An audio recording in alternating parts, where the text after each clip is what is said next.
What's up, guys? What's going on? Welcome back to the channel. Welcome to today's video. Hope you're all having a great day, and most importantly, hope you're all staying safe, especially during these tough times. Today's video is going to be something a little bit different. I'm going to be doing like a ranking tier list video, and of course it's going to be on the Jordan signature line. So it's going to be the 1 through the 30, the 35 that through. But the thing that I have here is that it's through the 33. So they're missing the 34 and the 35. So don't blame me, blame the tier list that I just found. But before we get into this, I just want to say real quick, if you enjoy the video, like it, subscribe to the channel if you're interested, comment anything, any questions, anything below. Comment first if you want, you don't beat me. Just want to say that thank you for supporting and thank you for watching the videos. So with that being said, let's just jump straight right into the video today. So we have the tier list right here. So as you can see, it is 1 through 33 on this particular one. So we're just gonna jump straight into it. Jordan 1, obviously, you know, A tier, won the started at all. It's my personal favorite Jordan silhouette of all time. Retro highs are some of my favorite shoes of all time right now, so I have to go ahead and put that in the A list. Now moving on to the Jordan 2, I'm actually gonna put this to C tier. It's not like, I don't hate the shoe. There are some colorways that I really like. The colorways that I really like of this are the white and red ones. Those have retroed a few times before. I had a pair of those, the low top ones at some point before. And then a low-key colorway that I hope to get sometime this year or sometime in the future is the Nightshade Jordan 2. So Jordan 2, don't love it, but I don't hate it, so it's going in the C category. So next up, Jordan 3, I'm gonna put this in the B tier. We're gonna move up. I will say though, Black Cement 3 is one of my favorite colorways of all time, one of my favorite shoes of all time. But that's pretty much it for me. I just don't know. Jordan 3 is just like, I really like it, but I just like, I want to say A tier for me is like absolutely love, like have to get, you know, multiple all colorways of that. So that's why it's going in the B category for me. Next up, Jordan 4, I'm putting that in the A category. I already have 2 pairs. I have the Black Cat 4s and I have the Red 4s. There are a lot more 4s that I want to get, especially the Oreo, the Columbia, and the Wolf Gray colorways. Those are the 3 that I really want to get next for the Jordan 4. But kind of the same thing with the Jordan 1 OG High. Jordan 4, just really classic timeless silhouette. Certain colorways are really nice. The red colorway is the red Jordan 4 specifically is one of my grail shoes, which is why I had to get it when it retroed a few years ago, I believe now. So Jordan 4, it has to go up on the A tier for me. Jordan 5, I'm gonna put up on the B tier as well. I don't hate it, but it's just not enough for me to put it on my A tier list for me. Jordan 6, I would put kind of the same thing in the B category. Kind of the same thing with the 3 and the 5. Infrared 6s, really love those. That's a really good shoe. Kind of the same thing, just with the 3 and the 5. Like, it's a cool looking shoe. It looks great on feet, but just not enough to put it over in the A tier for me. So then the next one, the Jordan 7, is I'm gonna put down in the C category. Just kind of the same thing with the Jordan 2. I'm just not a huge fan of it. You know, I can appreciate it for what it is, for it being a classic shoe. Especially the Olympic 7s, really nice. The Raptor 7s are a cool pair too. But just for me personally, like, it's just not a Jordan that I hold to a high regard. Jordan 8, I'm gonna put in the C category as well. Kind of the same thing, like, you know, it's a good looking shoe. I personally haven't had a pair myself, but you know, hopefully maybe that'll change at some point in the future. But kind of the same thing with the 2 and the 7. It's just, you know, a few colorways are cool. Just something that I'm not a big fan of personally, so that's why it's going in the C category. The Jordan 9, I'm gonna put down in the D category. Wait, that is the 9, right? Yeah. I don't know why, but they're missing the 10. Unless I'm crazy. Interesting. So yeah, so Jordan 9 is gonna go right there. It's interesting. Just it's the only colorway that I do like want to get at this point is the Space Jam colorway. It's the playoff one that he had in Space Jam. So that's the one that I would want to get. But other than that, not a lot of colorways really speak out to me on the Jordan 9, and the silhouette is pretty cool, but just something that I am not a big fan of. So this one right here, we're just gonna assume this is the Jordan 10, because they have the playoff 13s here, but they have the reverse reds. I'm assuming. I think this is what these called, are the dirty reds. So we'll just say these are the Jordan 10s right here. Jordan 10s, I'm actually gonna put in the C category. I had a pair of the powder blue Jordan 10s when I was back in middle school, and those were a really, really nice pair. That really kind of kickstarted my love and obsession for retros and Jordan stuff like that. So same thing with the rest of this category is it's an sneaker for me, but that story for me, and then some colorways of the Jordan 10 really, really stand out to me as well. Jordan 11, obviously, I'm gonna have to put up on the top. It's looking like a hypebeast list so far, but Jordan 11, obviously one of the most recognizable shoes, not just for sneakerheads, but shoes for basketball people and just the general public in general. Jordan 11, really, really popular. Concords, Breads, Space Jams, just that patent leather is so iconic and just one of the best sneakers of all time, in my opinion. Jordan 12, I'm actually going to put in the D category. Same thing with the 13, both of these. Just, there's some cool colorways. Obviously, the playoffs and the flu games for the 12s. Both of these shoes, really, really cool, but just personally, shoes that I wouldn't want to. I would like some colorways at some point in the future, but these are just some silhouettes that I don't hold to high regard, so that's why they're both going in the D category for me. The Jordan 14, surprisingly, I'm actually going to put up here in the C category.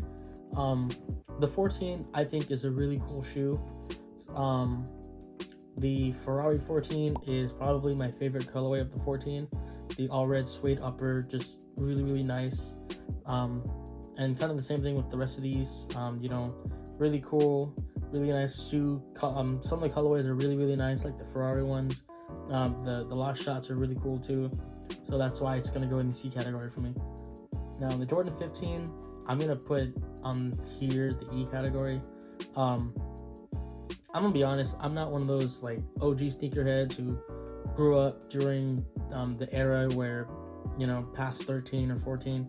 So I'm gonna put a lot of these sneakers in this list, in this tier, the E and the F and the D.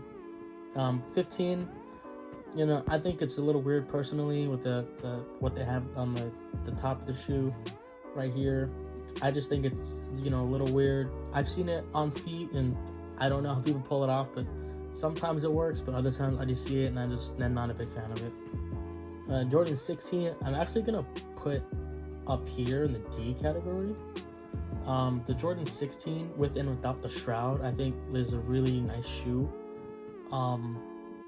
Obviously I don't have a pair yet, but I think it's a really nice silhouette.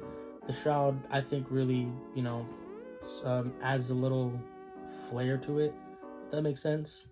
So that's why I'm gonna put it in the D category for me. So what is this? The Jordan 17, putting it here in the E category. I'm gonna be honest, like the whole, I think this is the one that came with the suitcase, the briefcase. Really cool concept. Again, not really my kind of thing. But I just think that concept of it originally coming out with the suitcase and that kind of special packaging, I think is a really, really cool touch. So but the shoe itself doesn't really speak to me like that, so that's why it's just going to be put in the E category. Next up, we have The 18s, kind of the opposite of what I said for the 16. The 18, I believe this is a little shroud shoe that can come on and off up here. Again, just one of those shoes that really doesn't speak to me. So that's why it's being put here in the E category. Now, same thing for the 19. Just this era of Jordan signature sneakers for me is just like a lot of younger sneakerheads like myself, just kind of untouched and untapped and not really well beloved unless you're a really, really OG sneakerhead, which I know a lot of people are still. So just one of those things that doesn't really like speak to me personally from a, basketball. Well, it probably was a good basketball shoe at some point. But for right now, for me, I'm just not a big fan of it.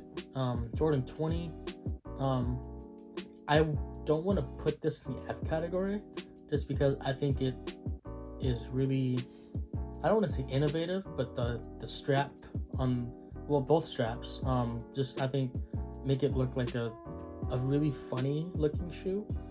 So that's why it's going to be put there instead. Just, a really interesting sneaker. Jordan 21, I believe it's the 21s.